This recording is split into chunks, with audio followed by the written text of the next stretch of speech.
ಇನ್ನು ನಟ ದೊಡ್ಡಣ್ಣ ಬಗ್ಗೆ ಬಂದಿರೋದು ಅತಿ ದೊಡ್ಡ ಆಘಾತಕಾರಿ ವಿಚಾರ ಏನಪ್ಪ ಅಂತಂದರೆ ಸದ್ಯ ಈಗ ದೊಡ್ಡಣ್ಣವ್ರ ಬಗ್ಗೆ ಕೇಳಿ ಇಲ್ಲ ಅಂತ ಬರ್ತಕ್ಕಂಥದ್ದು ಏನು ಸುದ್ದಿ ಸಂಪೂರ್ಣ ಮಾಹಿತಿ ನಿಮಗೆ ಕೊಡ್ತೀನಿ. ಅದಕ್ಕೆ ಒಂದು ಚಾನಲ್ಸ್ ಕೊಡಿ, ಸಬ್ಸ್ಕ್ರೈಬ್ ಮಾಡಿ. ಚಿತ್ರರಂಗದಲ್ಲಿ ತಮ್ಮದೇ ಆದಂಥ ರೀತಿಯಲ್ಲಿ ಛಾಪನ್ನು ಮೂಡಿಸಿ ದೊಡ್ಡ ಮಟ್ಟಿಗೆ ಹೆಸರು ಮಾಡಿದಂಥ ಅತಿ ದೊಡ್ಡ ಕಲಾವಿದರು ಅಂತಂದರೆ ನಟ ದೊಡ್ಡಣ್ಣವರು ಅಂತ ಹೇಳ್ಬೋದು.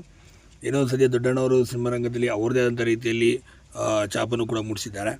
ಇನ್ನು ಅದೇ ಥರ ದೊಡ್ಡಣ್ಣವರು ಏನಾಗಿ ನಮ್ಮ ಸುಮಾರು 400ಕ್ಕೂ ಅಧಿಕ ಸಿನಿಮಾಗಳಲ್ಲಿ ಅಭಿನಯಿಸಿರುವಂಥ ನಮ್ಮ ದೊಡ್ಡಣ್ಣವರು ಈಗ ಕಾಲು ಕೂಡ ಪೆಟ್ಟು ಮಾಡಿಕೊಂಡು ಕಾಲು ಮುರಿತವಾಗಿ ಸದ್ಯ ಕಂಪ್ಲೀಟಾಗಿ ವೀಲ್ ಚೇರ್ ಮೇಲೆ ಸುಮಾರು 2 ವರ್ಷಗಳಿಂದ ಕೂಡ ಇದ್ದಾರೆ. ಈಗ ಒಬ್ಬರ ಮೇಲೆ ಕಂಪ್ಲೀಟಾಗಿ ಡಿಪೆಂಡ್ ಆಗಿದ್ದಾರೆ ಅಂತ ಹೇಳ್ಬೋದು. ಹೀಗಾಗಿ ಸಿನಿಮಾ ರಂಗದಲ್ಲಿ ಮತ್ತೆ ಅವರು ಅಭಿನಯಿಸಿ ಕೂಡ ಸಾಧ್ಯವಾಗುವುದಿಲ್ಲ. ಸುಮಾರು 12 ವರ್ಷದಿಂದ ಈಗಾಗಲೇ ಚಿತ್ರರಂಗದ ದೂರ ಉಳಿದಿರುವಂಥ ನಟ ದೊಡ್ಡಣ್ಣವರು ಇನ್ನು ಸಿನಿಮಾ ರಂಗದಲ್ಲಿ ಅಭಿನಯಿಸ ಸಾಧ್ಯವಿಲ್ಲ. ನಾನು ಈಗ ಆರಾಮಾಗಿ ಸ್ವಂತವಾಗಿರಬೇಕು ಅಂತಿದ್ದೇನೆ. ಹಾಗೆ ಈಗಾಗಲೇ ನಾನು ವಯಸ್ಸಾದ ಕಾಯಿಲೆಯಿಂದ ಕೂಡ ಬಳಲ್ತಿರೋದ್ರಿಂದ ಮತ್ತು ಕಾಲು ಮುರಿತವಾಗಿರೋದ್ರಿಂದ ನನಗೆ ಸಿನಿಮಾದ ರಂಗದ ಖಂಡಿತ ಸಾಧ್ಯವಿಲ್ಲ ಅಂತೇಳಿ ತುಂಬ ಭಾವನಾತ್ಮಕವಾಗಿ ವಿಚಾರವನ್ನು ಹೇಳ್ಕೊಳ್ತಾರೆ. ಹೀಗಾಗಿ ನಟ ದೊಡ್ಡಣ್ಣವರು ಕೇವಲ ಈಗ ನೆನಪಾಗಿ ಮಾತು ಉಳಿದಿರುವಂಥದ್ದು. ಹಾಗಾಗಿ ನಟ ದೊಡ್ಡಣ್ಣವರು ತಮ್ಮದೇ ರೀತಿಯ ಸಾಕಷ್ಟು ಅಭಿನಯ ಮಾಡಿ ಒಳ್ಳೊಳ್ಳೆ ಹೆಸರುಗಳನ್ನು ಕೂಡ ತೆಗೆದುಕೊಂಡು ಸಾಕಷ್ಟು ಪ್ರಶಸ್ತಿಗಳನ್ನು ಕೂಡ ಪಡೆದಿದ್ದಾರೆ, ರಾಷ್ಟ್ರ ಪ್ರಶಸ್ತಿಗಳನ್ನು ಪಡೆದಿದ್ದಾರೆ. ಏನೇ ಇರಲಿ